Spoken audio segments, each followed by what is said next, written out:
guys, it's Sarah, and we're gonna start a reading vlog today. So this is very spur of the moment. I didn't plan on doing this. I didn't even plan on reading this book right now, but something happened. Sorry, Riley's here. He's on the couch next to me. I wasn't planning to read this book right now. It is a book that has been on my radar that I want to read, and I just haven't picked it up. I don't own it. I knew my library had a copy, so I was planning to maybe get it from the library at some point. I just hadn't done it yet. And I had the opportunity to read it right now. Now, what's happening is I volunteer at my daughter's middle school library once a week. I just go in there every Friday and I help out, help her with little projects and, you know, check kids out, help them check out books, and sometimes I help them pick books and, you know, just stuff like that. So it's something I really enjoy. And right now I'm actually taking a school library administration and organization class. So that requires me to work with a librarian for a part of the semester. So I'm already like doing that. So it's really nice. So I went up this morning just to do my volunteer hours, or like they're not official hours. I just go because I like it. And she has been getting boxes from some sort of literature guild that she joined to start getting like discounted boxes of books. And she was going through the boxes and trying to pick out the ones that she thought were going to be good for the library, and some that she had in a pile that she just wasn't sure about because she didn't know much about them, and then some that she kind of knew were going to be a little bit too adult, you know, for the kids in the school. So this book was sitting in the maybe pile, you know, just like more research. She's not quite sure. And I said, ooh, I want to read that. And she was like, you haven't read this one yet? And I said, no, but I want to. It's been on my radar to read. And she's like, well, this is one I'm not sure about. So here, you take it and read it and let me know what the content's like and if it would be okay in the library. And I was like, did you just give me homework? And she said, I think I did. I was like, I'll take it. So she's letting me bring this home. I'm borrowing it, and I will take it back to her when I'm done and let her know if I think it would be appropriate as far as content goes for the kids in middle school. And that book is Midnight at the Electric by Jody Lynn Barnes. And I know that in our public library, this is in the young adult section. So we will see what I think, because the middle school does carry some young adult books, you know, as long as it doesn't have heavy sexual content, an insane amount of violence, like, you know, not a lot of graphic scenes and stuff like that. That kind of stuff is in the middle school library. So I'm going to read this. I'm going to try to read it this week so I can take it back to her next week and let her know if I think it would be appropriate in the middle school or not. It's pretty short. It's only about 250 pages, a little bit over. So I know I can read through it pretty quickly, but it's one that's been on my radar. So I'm really excited to take this opportunity to just read it. And it also is making me realize that when I am a librarian, when I start job searching, I'm thinking I might want to do middle school. I'm really, really enjoying it. And this will be part of my job. It's to, you know, read some of these books, especially the ones I'm not sure about, to know what the content is, to know whether or not it's appropriate to have in the classroom or in the, you know, school. So I'm going to go ahead and do this now and read this and let her know what I think. And I'm really excited about it. So I'm going to take you along on the journey with me.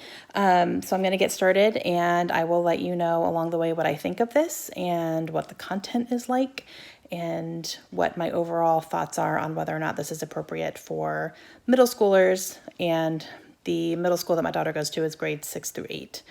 And so I will let you know how this whole experience is. Okay guys, so I started Midnight at the Electric last night. I have this tabbed out to read about 50 pages a day until I'm done, so I'm hoping to knock this out in the next couple of days here. I actually want to return it to her on Friday and let her know what I think. So I am 50 pages in, and okay, so this is definitely a dual timeline. The current, I'm using air quotes here, timeline is way in the future, like 2065 or something like that. And the past timeline is in the 1930s, and it is about this girl who's living in 2065, and she has been selected to be a person to go and live on Mars and be part of the population there. So that has already started. People are living on Mars. They are populating it and making it livable, and she has been selected to be one of the people to go. So she has to go through all these trainings and commitments and all that stuff to make sure that she's going to go. She's very young, but she's very excited. She's also very much not really a people person. She's not like overly friendly, so she's just kind of trying to bide her time until she can get up there.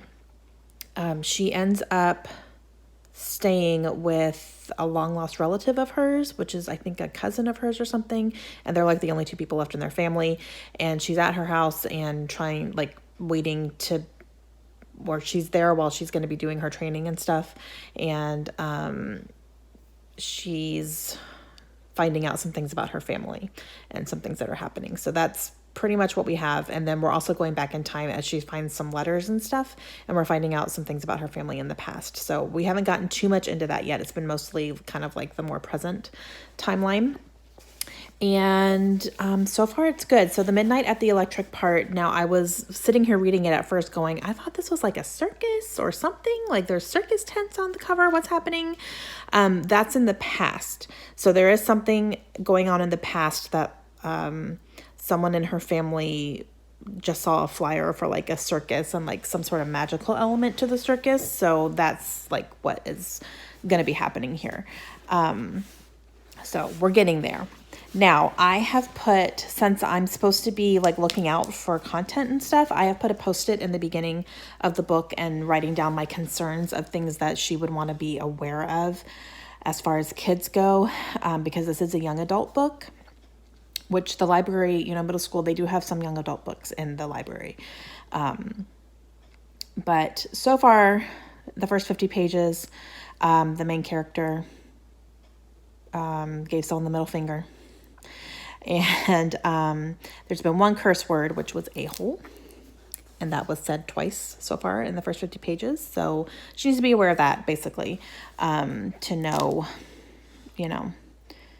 to know what kind of content is in here. So if I see things like that, I'm going to be very specific about what it is, and I'm going to write it down. So, and then if there's any like sexual content, I'm going to write that down too. So far there hasn't been, so I don't know if that's going to end up happening or not, but, yeah. So anything that I feel like she needs to be fully aware of, but so far it's really good. I'm really enjoying it. The writing's good, and I will probably update you every 50 pages. I read 50 pages yesterday, but it was pretty late by the time I got done. So I'm going to read another 50 pages today. So I will let you know what the next 50 pages are like. And yeah, I'll update you every time. Basically, every time I hit one of my little tabbies here, I will update you. Okay, guys, so I have read the next 50 pages of this, and still going pretty good. So we're getting different perspectives. We're getting different timelines. A third one has been introduced now. And this one is from the early 1900s, like 1919. And it is a friend of, okay, it's getting a little confusing. Like I'm following it, but to explain it is hard. So the timeline that is in here, let me give you names. That might be easier. So the future timeline is a girl named Adri, A-D-R-I, Adri. So she's the one in the future, and then she is learning about people in her past, or people that she's related to, some of her family members. And one of them is Catherine, and she's the one from the 1930s. And her story is told in journal entries. So Adri is reading her journal entries, and you're getting her story that way. So it's like you're reading her journal as well. And now we are moving into another perspective, and that is Lenore, who is from 1919. And she was friends with Kathy's mother, and she lives in England. Kathy's mother was originally from England. So we're seeing that, and this is all told in letters that Lenore wrote to Kathy's mother, and her mother is sharing that with Catherine. So yeah, if you're reading it, it's a little hard to explain, but I have no problem like following this and understanding like who's who and what's going on. So it's interesting, but the circus element is still there. Well, it was. I don't know if it's going to be any present anymore. But basically, an aspect of the circus in the 1930s was boasting that it had like found the cures for medical things, and if you're sick and you touch this ball, you're gonna be cured. If you touch this ball, you're gonna live forever, and all these things. So they were asking for donations of $10, and then back in the 1930s, that was a lot of money. You can touch this ball, and it will cure any sickness you have. Cure any aches and pains you have. You'll live forever, like you'll live a long time, and blah blah blah. So Catherine was falling for this because she had a little sister who was starting to get sick from all of the dust storms that were happening, because they live in Kansas. So all the dust storms that were happening back then that were literally just like coating everything, including humans and their lungs, in dust, and it was killing people. So that's where the circus has come in, but I don't know where that's going to go from here, because I don't know, like it's called Midnight at the Electric, and the Electric is the circus. So I'm wondering how that's going to come back into play, because as of right now, it doesn't seem like it will. But content-wise, still going good. There was some kissing between Catherine and a boy, but nothing like obscene. So like it was fine. But I probably will write it down, just, kissing scenes between two teenagers. But yeah. All right, so going pretty good, and like I've only read 2 sections of it, and I'm almost halfway through now, so going pretty good. Hey guys, okay, I was about to sit down and start reading more of Midnight at the Electric, but I need to take my dog for a walk. So it's beautiful outside right now, which it hasn't been beautiful for probably at least a week. So we're going to take advantage, and we're going to go for a walk. And then when I get back, I will work on more of Midnight at the Electric. But yeah, so let's go take Riley for a walk.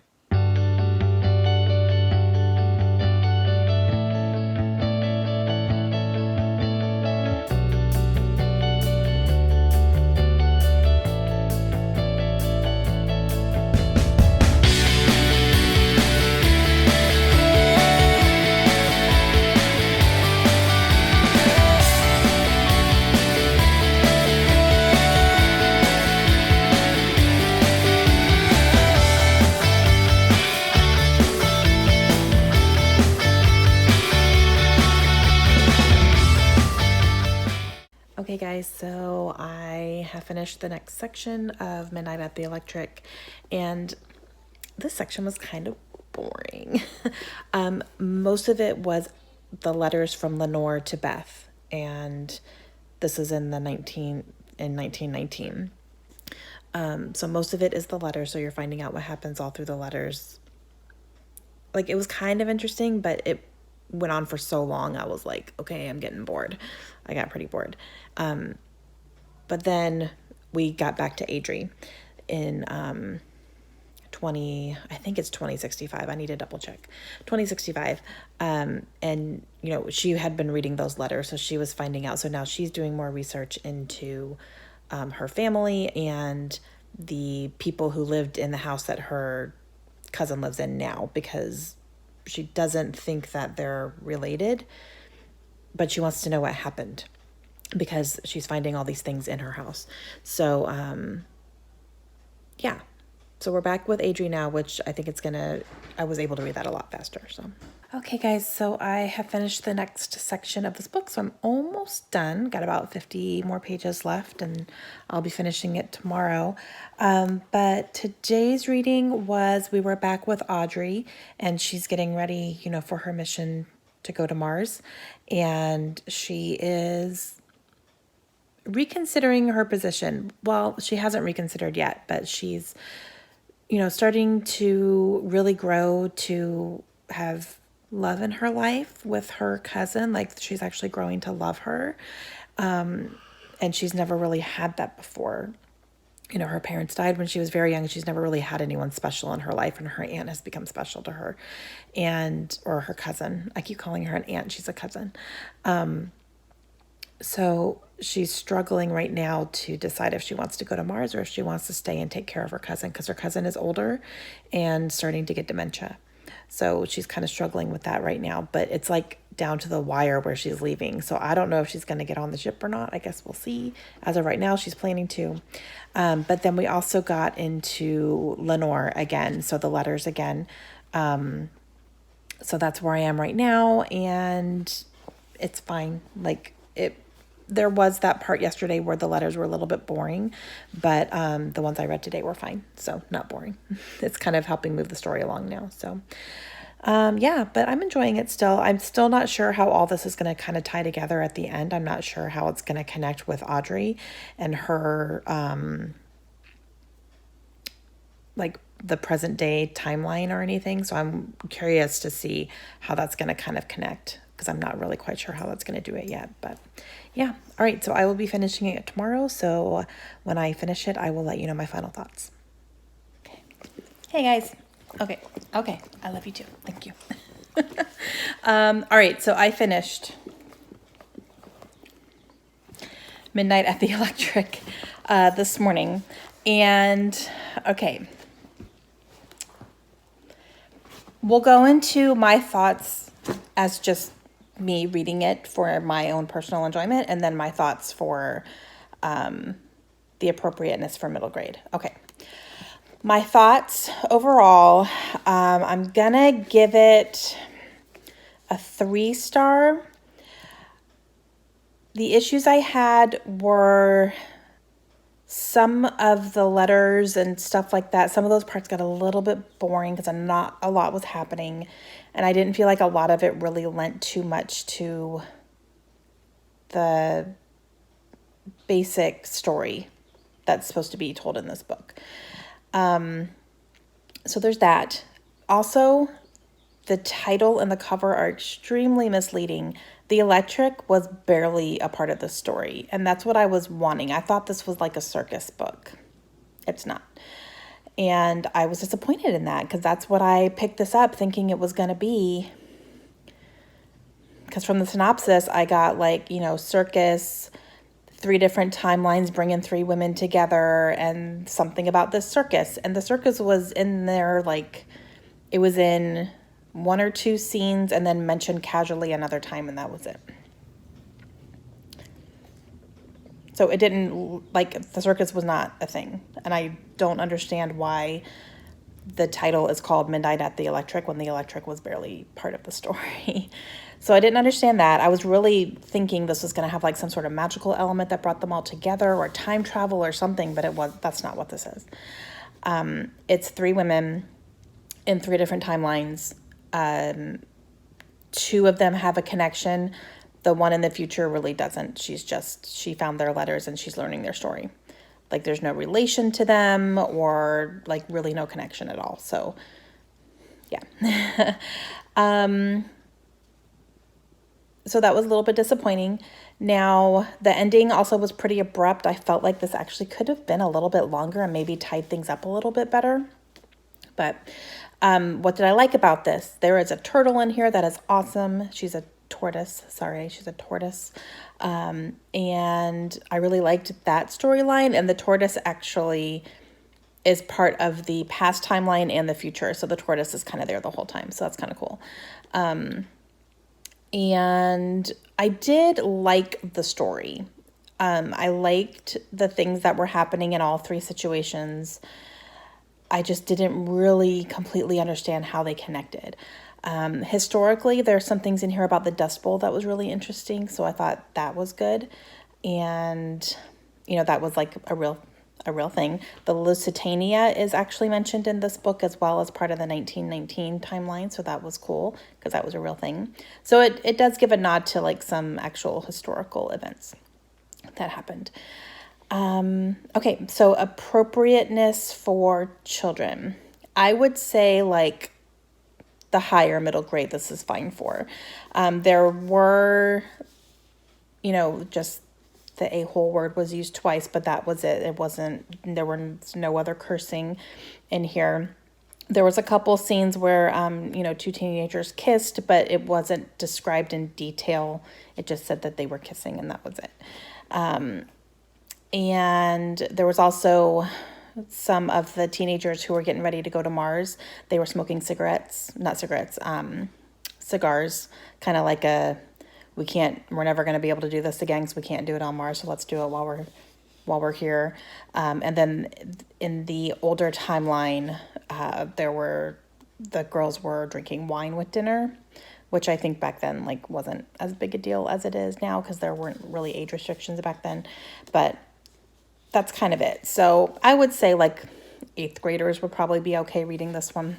So I'm going to let the librarian know that. And I did write the stuff down on the Post-it note, so I'll let her see that and see what she thinks and let her make that decision. But if it were me, I'd probably put this in and maybe suggest it for the older kids. But yeah, so those are my thoughts. And that's about it. So for me personally, just a little bit disappointing based on what I was expecting this book to be and my excitement to pick it up because I thought it was going to be a circus book, but it just really wasn't. So I was a little bit let down by that. But yeah. Okay, so I'm going to give this back to the librarian tomorrow and let her know my thoughts and thank her for giving me homework because I actually really enjoyed that. It was fun. So let me know if you guys have read this book and what your thoughts were down below. I would love to know what you guys thought of it. And I will talk to you guys again soon. Hope you enjoyed it. Have a great day. Bye.